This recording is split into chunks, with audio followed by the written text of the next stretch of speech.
Coucou! Je suis ravie aujourd'hui de vous montrer un nouveau tuto sur des polices images. C'est des polices en PNG ou en JPEG où vous avez les lettres et elles ne se trouvent pas sur votre clavier. Je vous raconte tout ça après le générique.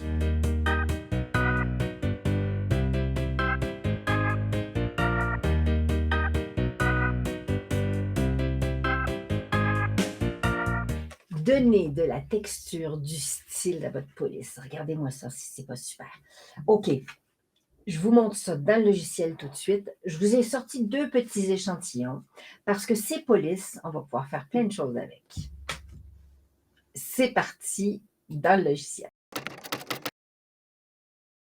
Nous voilà dans le logiciel. OK, il s'agit de polices ou des caractères sous format d'image, c'est-à-dire que chaque image correspond à une lettre de l'alphabet ou à un chiffre. OK?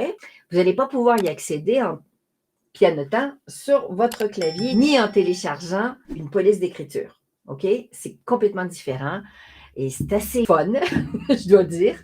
Donc, on va aller chercher une police d'écriture. Allez, on fait fusionner. Je vais aller chercher, par exemple, celle que je vous ai faite pour vous montrer. Vous voyez, j'ai toutes des images ici, d'accord? En fonction de ce que j'ai envie d'écrire. Cette police-là, elle est super fun parce que c'est gâteau d'anniversaire. Donc, c'est très bien éventuellement d'écrire le prénom de l'enfant avec.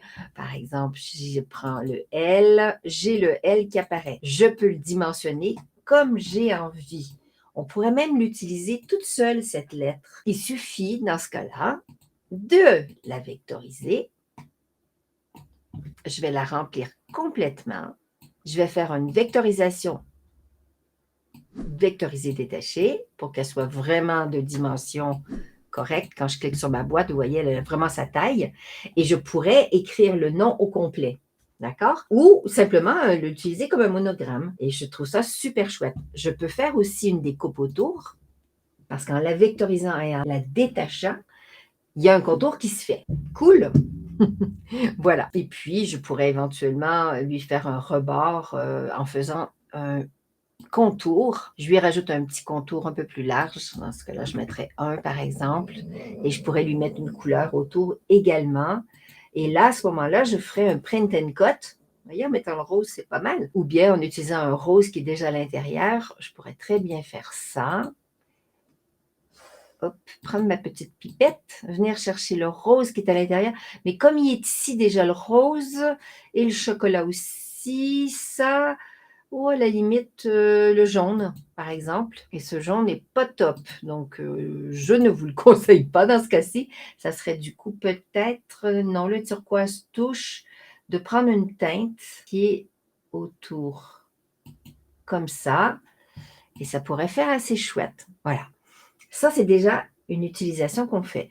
Donc, le print and cut, je vous conseille d'aller voir mes vidéos sur le print and cut. J'en ai fait plusieurs. C'est vraiment une technique extra dans le logiciel Silhouette Studio. Ça, je viens de vous en montrer une petite très, très sympathique.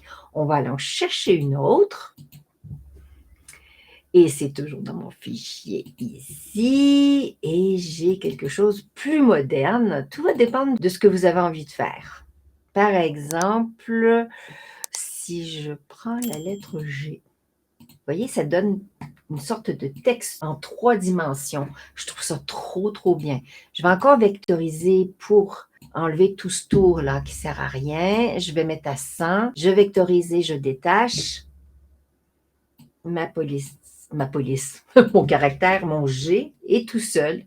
Et en plus de ça, il y a une sorte de mouvement, 3 dimensions, juste aussi, on voit un petit peu en quart de rotation la forme qui est aussi très, très chouette, où on peut faire quelque chose avec. On pourrait aller peut-être un petit peu plus loin, mais je ne vous le conseille pas parce que les couleurs ne sont pas franches. Les couleurs auraient été franches avec ça. On aurait pu faire chaque couleur indépendamment. On l'aurait vectorisé chacune. Et on aurait pu faire, par exemple, en vinyle ou en carton, chaque forme. Et ça nous aurait fait tout l'ensemble. Mais dans ce cas-ci, je pense qu'il faut le laisser comme ça.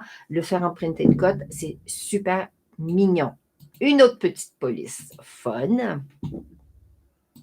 Ça s'appelle des polices, mais c'est vraiment des caractères, hein.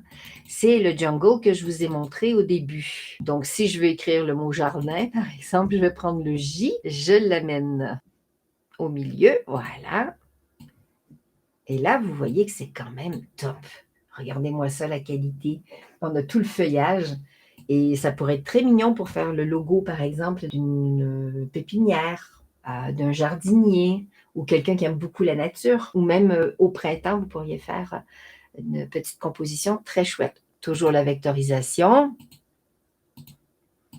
de l'ensemble. Je vectorise et je détache.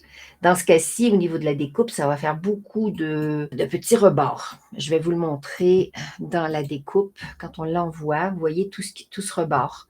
Donc, soit on décide de suivre cette forme ou on va se faire un contour encore une fois. On va le faire un petit peu plus gros. Alors, je vais vous le faire à 15, qui est énorme. Je vais l'appliquer et de celui-là, je vais le réduire. C'est plus juste. Pas de, oui, oui, de 15, non, je le ferai même peut-être même de 13,5. Non, c'est pas top. Alors, ce qu'on peut faire, c'est qu'on enlève déjà celui-là. De celui-ci, je peux refaire un décalage interne, mais cette fois-ci, c'est quand même pas de 13,5, de 1,5 pour voir ce que ça donne. Et c'est pas mal. Du coup, ça m'évite tous ces guilis là. Ouais, là, du coup, on a fait un trou. Donc, je vais éditer mes points et je vais supprimer pour faire un rebord un peu plus fin. Et là, je peux simplifier mes points. Ça ne sera pas extraordinaire, extraordinaire, mais ça sera déjà beaucoup mieux pour la découpe, je crois. Je leur diminuerai encore. Voilà, je referai encore un décalage interne. Pareil, j'applique.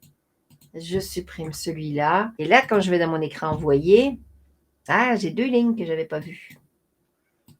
Alors, il y a probablement la ligne de celui-là que je vais enlever. Je vais les remettre ensemble. Je prends les deux, je les centre. Si je fais envoyer, je vais aller à ce moment-là par ligne.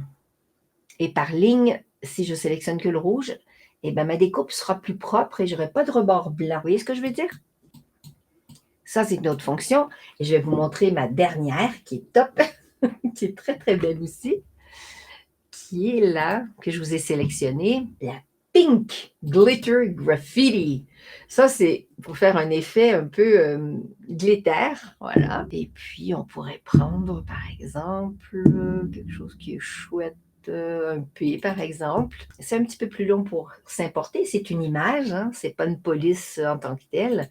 Et là, on fait des super effets qui donnent l'impression qu'on est dans du pailleté. Encore là, je vais refaire une vectorisation de la zone. Je vectorise et je détache. Là, elle est là. Et là, je dois avoir mon cadre qui traîne par là. Alors, je vais faire ça. Voilà, il est là.